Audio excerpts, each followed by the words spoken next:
Salut à tous, c'est Lunaris. Aujourd'hui le test de la Camaro Cabriolet de 1989 en finition iRock Z.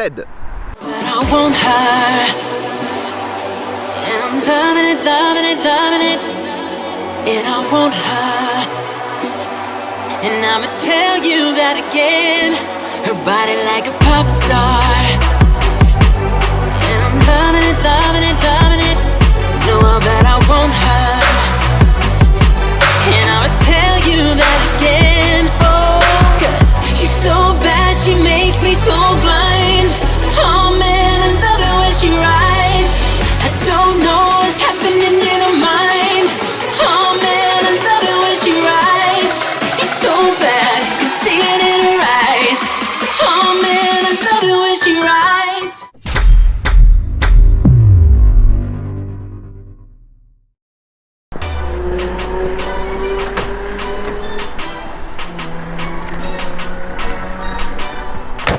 Nous voilà en route pour tester la Camaro Cabriolet de 1989. Donc je suis avec son propriétaire, Raja, qui a très gentiment proposé que je teste ce véhicule. Un véhicule franchement que j'ignorais presque l'existence avant. C'est un véhicule qui est quasiment inconnu en France parce qu'il n'a jamais été distribué comme quasiment toutes les Camaros. Rappelle-nous un peu le modèle exact de cette voiture. Donc c'est une Camaro de 1989 avec la finition iRock Z. Donc iRock en fait qui est un grand championnat américain où on faisait courir exactement les mêmes voitures mais avec des pilotes différents pour vraiment évaluer la capacité du pilote et non la puissance de la voiture.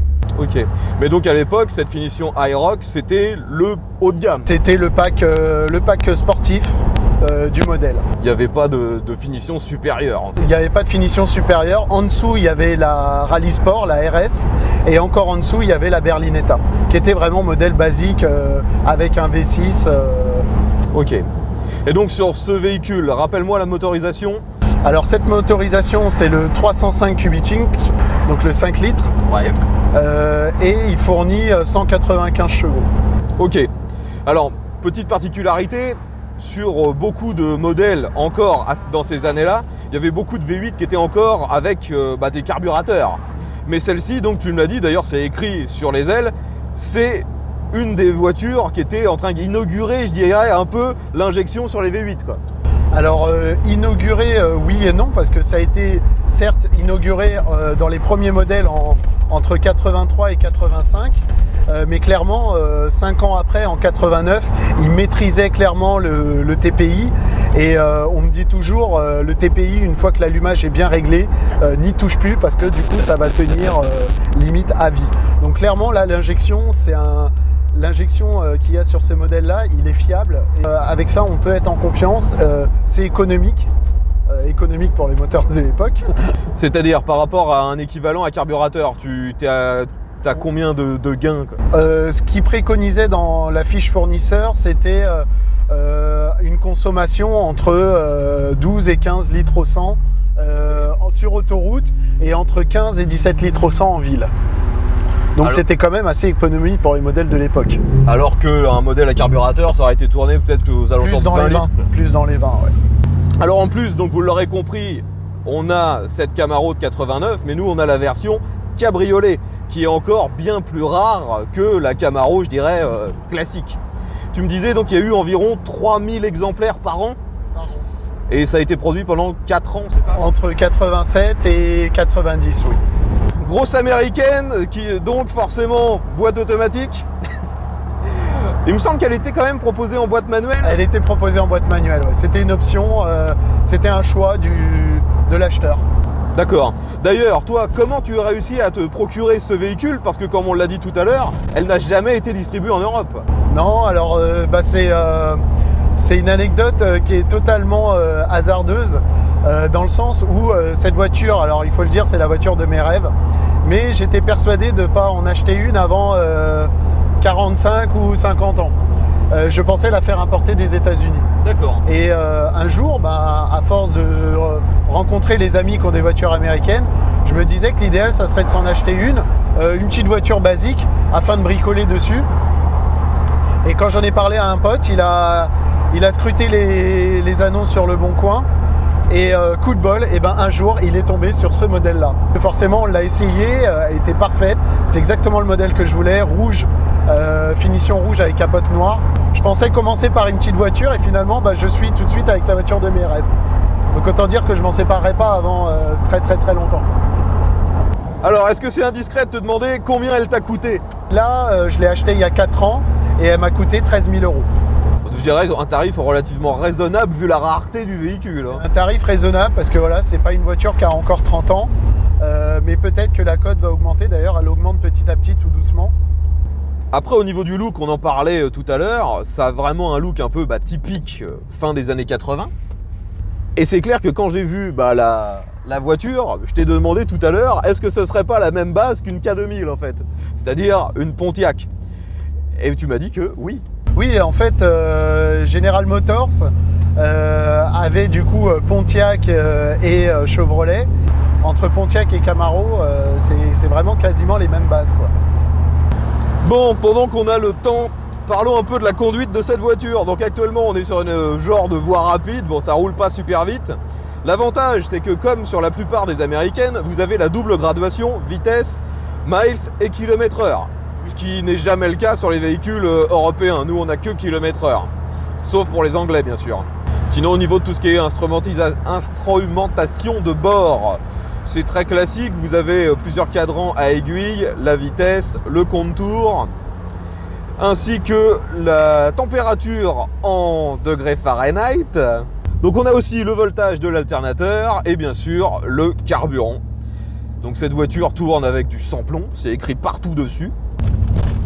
Oups. Les suspensions, vous l'aurez vu, sont relativement très fermes. En fait, je dirais que c'est ferme sur les petits chocs et mou sur les gros chocs. Oui, c'est ça. C'est assez bizarre en fait. Comparé à une voiture moderne ou même juste une européenne, c'est relativement bizarre. Parce que oui, sur les petits chocs, là on arrive donc sur un tout petit Dodan. On va essayer de le prendre d'ailleurs un peu en crabe parce que tu m'as dit qu'il y avait une lame à l'avant qui risquait de toucher. Là, ça passe plutôt bien, mais tout à l'heure, on a eu une déformation sur la route, ce qui faisait un espèce plutôt de creux. Et là, on a bien senti les 4 suspensions s'affaisser d'un coup. Sur le coup, c'était surprenant. C'est vrai. Donc là, vous l'avez vu, forcément, c'est un cabriolet 4 places. C'est pas un 2+2, hein, c'est-à-dire c'est pas réservé vraiment à des nains qui n'auraient pas de jambes. Mais faut pas non plus faire 1m90 quand on veut rentrer derrière. J'ai essayé de rentrer. Ça passe, mais en configuration cabriolet.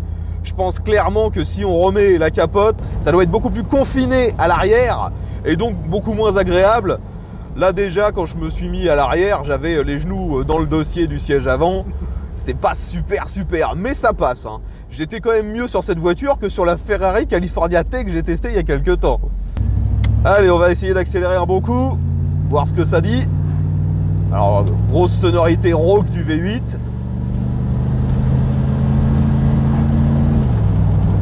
Alors bien sûr, on est sur une boîte automatique, donc comme d'habitude, ça a tendance à lisser complètement les sensations. Mais au niveau de l'accélération, on a quand même quelque chose d'assez franc. On sent que la voiture n'aurait pas du mal à prendre de la vitesse. Le moteur est largement assez gros avec ses 5 litres de cylindrée. On a un véhicule qui roule et qui se retrouve jamais en difficulté. On sent pas que c'est sous-motorisé, quoi. Mais au niveau des sensations pures, c'est sûr que c'est un véhicule qui est quand même imposant, relativement lourd et pas avec une puissance délirante. Donc ne vous attendez pas à des performances de premier plan. De toute façon, cette voiture n'était pas vraiment conçue pour ça en fait. C'était pas pour la course, elle était surtout là pour frimer et pour vraiment... elle a été vendue à Palm Beach en Floride, donc clairement on sent que voilà, c'est la voiture pour frimer au bord de la mer. Et c'est pas non plus la voiture pour faire des courses. Ouais, c'est pas un dragster, quoi. Non, pas du tout. D'ailleurs, moi, c'est pas du tout mon but. Moi, je suis pas là pour faire la course. Moi, je veux juste profiter. Et c'est l'avantage qu'on a avec les voitures américaines, c'est que même à basse vitesse, on prend du plaisir. On n'est pas obligé de grimper dans les tours pour avoir des sensations. Bon, alors forcément, en version cabriolet, on a une vision absolument parfaite sur tout ce qui nous entoure. Le rétroviseur, en plus, est suffisamment long, ce qui fait qu'on voit bien ce qui se passe derrière. Là, par exemple, je vois qu'il y a une moto. Les deux rétros, tu me disais que ce sont des rétros qui sont maintenant très difficiles à trouver parce qu'ils ont une forme un peu comme d'une voiture de rallye. Et il n'y a pas de déport en fait entre la carrosserie et le rétro, il est vraiment directement collé à la carrosserie. Et je trouve que au niveau du style, ça lui va parfaitement bien. Maintenant, vous voyez, je reparle un peu de la conduite, je suis en agglomération. Et le truc en fait, c'est que bien que la voiture soit imposante et longue, j'ai l'impression en fait qu'on s'aperçoit pas vraiment de la vitesse à laquelle on roule. Il m'arrive fréquemment de me dire ouais là ça va, on va pas trop vite, on est bien, on est tranquille, et je vois que je suis déjà au moins à 60-70.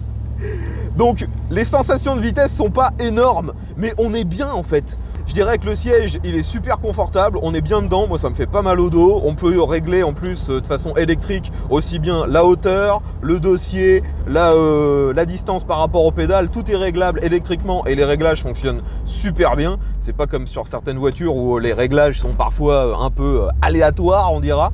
Là c'est vraiment bien, par contre il n'y a que le siège conducteur qui est réglable électriquement. Bien sûr, comme souvent, confort veut dire qu'il n'y a pas un maintien latéral énorme. Là, il n'y a pas de rembourrage sur les côtés, ce qui fait que si on essaie vraiment de se mettre en mode vraiment sport, bah on est un petit peu ballotté. Mais de toute façon, le comportement de la voiture nous incite clairement pas à se prendre pour Fangio. On roule cool. Le seul truc qui est un peu différent des autres américaines que j'ai pu tester, c'est la direction assistée. Elle est assez dure en fait, la direction, par rapport aux autres américaines que j'ai testées. Pour faire un parallèle avec des véhicules européens, bah, je dirais qu'au final, on est sur une direction assistée qui a un comportement très européen en fait. On sent bien où le véhicule se dirige, on sent bien les aspérités de la route. On n'est pas dans un mode ultra assisté avec le volant tout fluide, comme on peut avoir parfois sur pas mal d'américaines en fait. C'est une des particularités du modèle iRock qui avait une direction assistée bien plus ferme pour donner un côté sport à la voiture. Ouais, parce qu'au final, tout à l'heure, on en parlait justement de la finition iRock. Et ouais, j'avais pas au final percuté qu'il y avait tant de modifications que ça entre une Z28 et une iRock. Tu me disais donc il y avait aussi la suspension qui était différente, qui était raffermie et rabaissée aussi.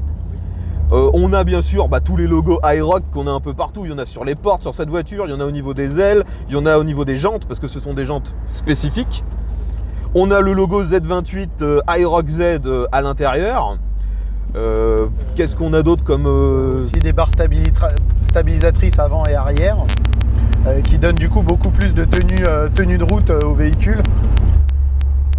Et puis tout le reste, voilà, c'est de l'esthétique, c'est beaucoup de stickers et de logos un peu partout dans la voiture. Alors un truc que je me demandais, les aérations, enfin les fausses aérations qui sont sur le capot, est-ce que c'est typique à la iRock ? C'est typique iRock. C'est typique iRock. D'ailleurs, ça s'appelle le capot iRock Z. Dès les bas régimes, on entend le ronronnement du V8 américain de grosse cylindrée. Je dirais que c'est inimitable. Il n'y a quasiment aucun autre type de moteur qui retranscrit cette vibration-là, cette sonorité. Et ce qui est bien, c'est que c'est une voiture qui est clairement en configuration d'origine. Et on a un bruit qui est joli, mais qui n'est pas agressif. Ni pour ceux qui sont dans la voiture, ni pour les passants. Au final, c'est juste génial.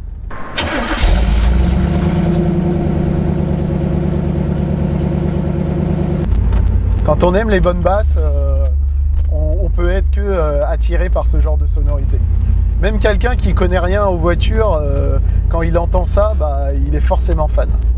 Alors maintenant parlons un peu des aspects pratiques de cette voiture. Je pense que ça doit être certainement son plus gros point faible en fait. La voiture est super longue, on pourrait se dire qu'ils ont dû ils ont bien dû trouver des emplacements pour mettre des rangements un peu partout. Eh bien en fait il n'y en a quasiment aucun. On n'a même pas de boîte à gants. Ça m'a vraiment choqué au début. Je te demandais mais on l'ouvre comment la boîte à gants? Et en fait on voit le tableau de bord qui est gigantesque. Et pourtant il y a zéro rangement, ça ne s'ouvre pas du tout. Vous n'avez pas non plus de rangement dans les portes. Derrière il n'y a pas de rangement. Donc les seuls rangements qu'on a, c'est l'accoudoir central qui s'ouvre, et là vous pouvez mettre quelques babioles, et le coffre. Alors le coffre, il est quand même suffisant, on peut mettre quelques trucs, il est pas ridiculement petit comme dans ma MR par exemple, mais vu la taille de la voiture, on s'attend à bien plus gros en fait.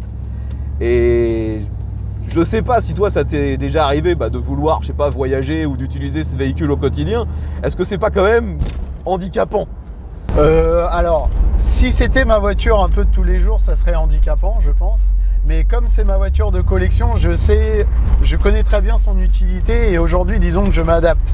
Alors oui, tu me montrais d'ailleurs qu'il y a quand même une petite particularité, c'est les deux sièges à l'arrière qui sont rabattables, ce qui permet d'avoir un coffre un peu plus grand si on veut mettre des trucs surtout un peu plus longs en fait. C'est ça. Alors sur la finition intérieure, c'est très à l'américaine, c'est-à-dire beaucoup de plastique dur, mais contrairement à d'autres modèles que j'ai pu tester, ça a plutôt bien vieilli en fait. Il n'y a pas de craquelure sur les plastiques, ça reste bien en place, on n'entend pas des bruits de partout, il n'y a pas des câbles électriques qui se mettent à se balader. Enfin, la voiture est en super bon état. Par contre, c'est sûr que si on compare avec la finition des véhicules récents, ça n'a strictement rien à voir. C'est vraiment à l'ancienne, des plastiques durs, mais ça reste quand même d'assez bonne qualité pour une américaine. Le design est très carré, aussi bien sur ce qu'il y a sur les portes que sur la console centrale, comme ça se faisait à l'époque en fait. C'est ça. En fait, pour revenir à la finition, oui, ça reste quand même des matières qui vieillissent très mal. Mais en fait, ça dépend de l'entretien du propriétaire. Et je pense que l'ancien propriétaire, il a dû vraiment bien s'en servir parce que globalement, il est vraiment en bon état et moi, ça me fait beaucoup plaisir. Parce qu'en général, ces intérieurs-là, ils ont tendance à très mal finir, surtout avec l'exposition au soleil. Donc, je pense que tout dépend de la façon dont on s'en occupe, dont on le maintient. Cette voiture est apparue dans un film. Alors je ne sais pas si tu connais le film Ça de Stephen King, ouais, avec le clown. Et si tu retrouves les images du téléfilm qui est sorti en 90, le gars qui était un peu riche, ouais, parmi le groupe d'amis, il roule en Camaro Aeroxy Cab rouge. Elle apparaît dans une scène, on la voit pendant 3 secondes.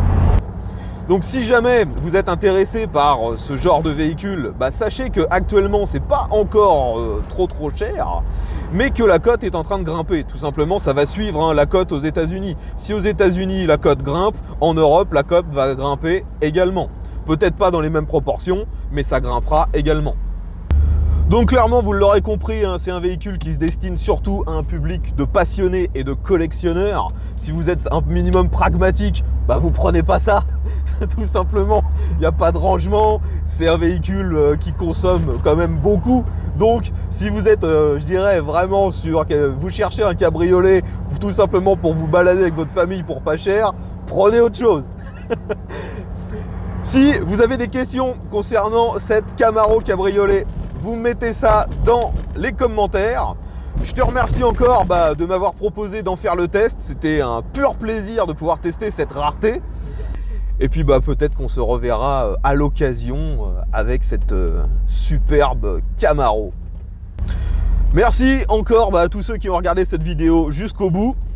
Et un grand V à vous. À bientôt.